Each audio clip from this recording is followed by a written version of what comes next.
Grimm's Household Tales, translated by Margaret Hunt, read by Paul Martin. This audiobook and its underlying text is in the public domain. Number 188, The Hare and the Hedgehog. This story, my dear folks, seems to be false, but it really is true, for my grandfather, from whom I have it, used always, when relating it, to say complacently, "It must be true, my son, or else no one could tell it to you." The story is as follows. One Sunday morning, about harvest time, just as the buckwheat was in bloom, the sun was shining brightly in heaven, the east wind was blowing warmly over the stubble fields, the larks were singing in the air, the bees buzzing among the buckwheat. The people were all going in their Sunday clothes to church, and all creatures were happy, and the hedgehog was happy too. The hedgehog, however, was standing by his door with his arms folded, enjoying the morning breezes, and slowly trilling a little song to himself, which was neither better nor worse than the songs which hedgehogs are in the habit of singing on a blessed Sunday morning.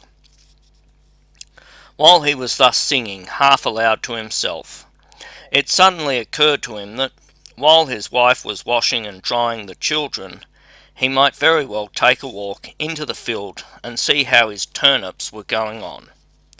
The turnips were in fact close beside his house, and he and his family were accustomed to eating them, for which reason he looked upon them as his own. No sooner said than done.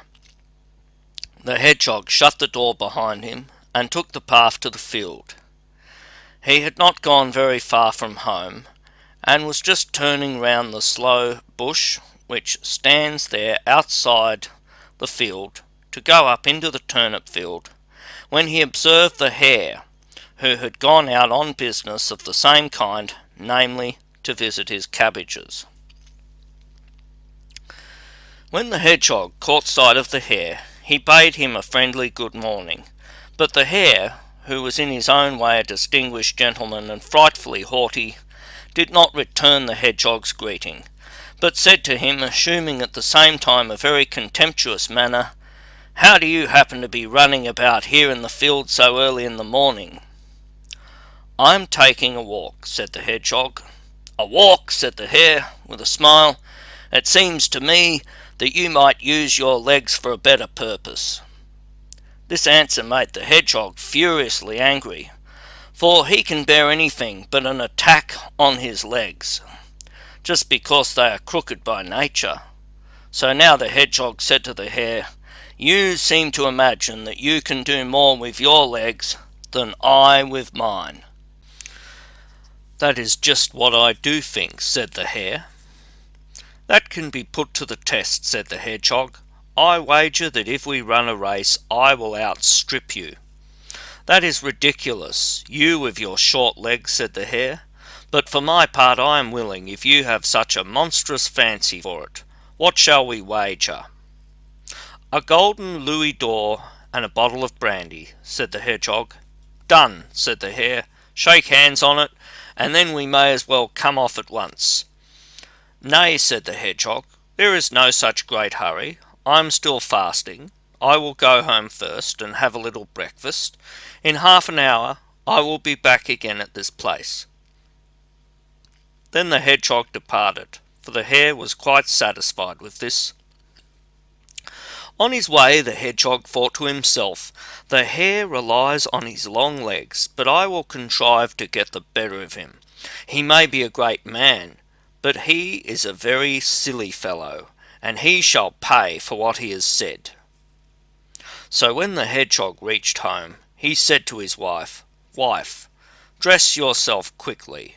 You must go out to the field with me." "What is going on then?" said his wife. "I've made a wager with the hare for a golden louis d'or and a bottle of brandy. I'm to run a race with him, and you must be present." "Good heavens, husband," said the wife, now cried, Are you not right in your mind? Have you completely lost your wits? What can make you want to run a race with the hare?" "Hold your tongue, woman," said the Hedgehog. "That is my affair. Don't begin to discuss things which are matters for men. Be off, dress yourself, and come with me." What could the Hedgehog's wife do? She was forced to obey him, whether she liked it or not.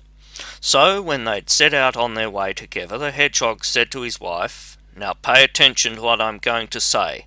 Look, I will make a long field our racecourse. The hare shall run in one furrow, and I in another, and we will begin to run from the top. Now all that you have to do is to place yourself here below in the furrow, and when the hare arrives at the end of the furrow, on the other side of you, you must cry out to him, 'I am here already.'" Then they reached the field, and the Hedgehog showed his wife her place, and then walked up the field. When he reached the top, the hare was already there. "Shall we start?" said the hare. "Certainly," said the Hedgehog. Then both at once. So saying, each placed himself in his own furrow. The hare counted once, twice, thrice, and away, and went off like a whirlwind down the field. The Hedgehog, however, only ran about 3 paces, and then he stooped down in the furrow and stayed quietly where he was. When the hare, therefore, arrived in full career at the lower end of the field, the Hedgehog's wife met him with the cry, "I am here already." The hare was shocked, and wondered not a little. He thought no other than that it was the Hedgehog himself who was calling to him, for the Hedgehog's wife looked just like her husband. The hare, however, thought to himself, "That has not been done fairly," and cried, "It must be run again, let us have it again," and once more he went off like the wind in a storm, so that he seemed to fly. But the Hedgehog's wife stayed quietly in her place. So when the hare reached the top of the field, the Hedgehog himself cried out to him, "I am here already." The hare, however, quite beside himself with anger, cried, "It must be run again. We must have it again." "All right," answered the Hedgehog. "For my part, we'll run as often as you choose." So the hare ran 73 times more, and the Hedgehog always held out against him, and every time the hare reached either the top or the bottom, either the Hedgehog or his wife said, "I am here already." At the 74th time, however, the hare could no longer reach the end. In the middle of the field he fell to the ground, blood streamed out of his mouth, and he lay dead on the spot. But the Hedgehog took the louis d'or which he had won and the bottle of brandy, called his wife out of the furrow, and both went home together in great delight. And if they are not dead, they are living there still. This is how it happened that the Hedgehog made the hare run races with him on the Buxtehude Heath till he died, and since that time no hare has ever had any fancy for running races with a Buxtehude hedgehog. The moral of this story, however, is firstly that no one, however great he may be, should permit himself to jest at anyone beneath him, even if he is only a hedgehog.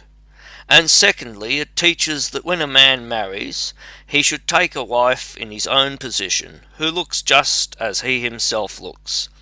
So, whoever is a hedgehog, let him see to it that his wife is a hedgehog also, and so forth.